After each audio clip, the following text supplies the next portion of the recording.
बागमती प्रदेशको सिन्धुली जिल्ला प्राकृतिक सुन्दरताले भरिपूर्ण हरियाली डाँडाकाँडा र उर्वर फाँटहरूले सजिएको एक रमणीय भूमि यही हो गोलन्जोर गाउँपालिका।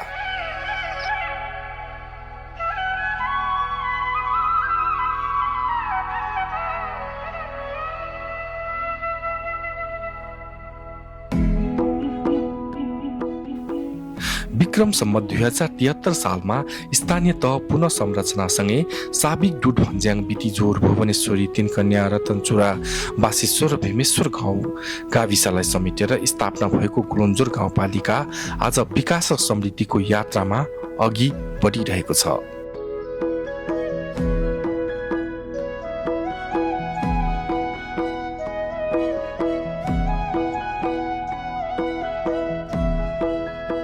गोलन्जोर डाँडाको नामबाट नामाकरण गरिएको यो गाउँपालिका प्राकृतिक सम्पदा, कृषि उत्पादन र सांस्कृतिक विविधताको अनुपम सङ्गम हो।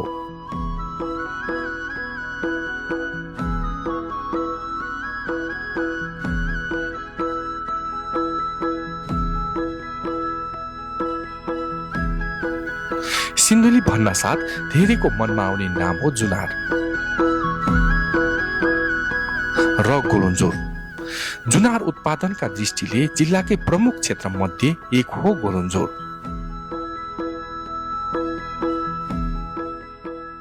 सुनौलो जुनारले भरिएका बगैँचाहरू यहाँका किसानको मेहनत र सफलताको प्रतीक बनेका छन्।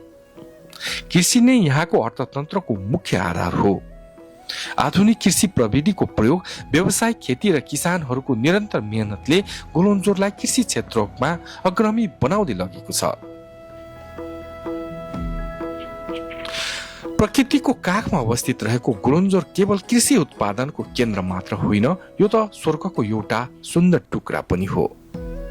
यहाँका मनोरम पहाड, शीत हावा, स्वच्छ वातावरण र प्राकृतिक दृश्यले जो कोहीलाई पनि मोहित बनाउँदछ।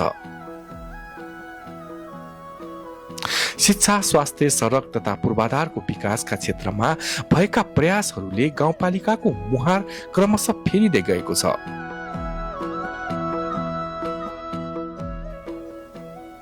स्थानीय सरकार, नागरिक र सरकारवालाहरूको साझा प्रयासले विकासका नयाँ सम्भावनाहरू सिर्जना गरिरहेका छन्। प्राकृतिक सम्पदा, कृषि उत्पादन र सांस्कृतिक पहिचान र विकासको गतिलाई सँगसँगै बोकेको गोलन्जोर आज समृद्ध भविष्यतर्फ लम्किरहेको छ। आउनुहोस्, प्रकृतिको सुन्दर काखमा रहेको यस रमणीय भूमिलाई नजिकबाट चिनौं, हेरौं र अनुभव गरौं। गोलन्जोर प्रकृति, कृषि र सम्भावनाको एउटा सङ्गम स्थान हो।